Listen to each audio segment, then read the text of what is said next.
Friends, ఇప్పటివరకు మనమైతే part 5 వరకు అయితే మనము ఓన్లీ కెమెరాస్ అండ్ డీవీఆర్ గురించి అయితే మనం తెలుసుకున్నాము.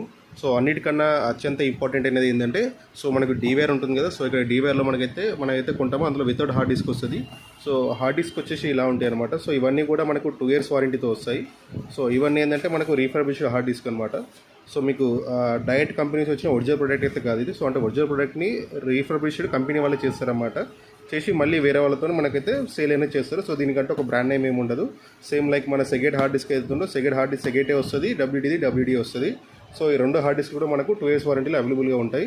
సో ఇవి ఎక్కడ పబ్లిక్లోకి వచ్చాయంటే ఓన్లీ సీసీటీవీ పర్పస్ కోసం అయితే ఇవి రెగ్యులర్ మనకు మార్కెట్లో అయితే అందుబాటులో ఉంటాయి.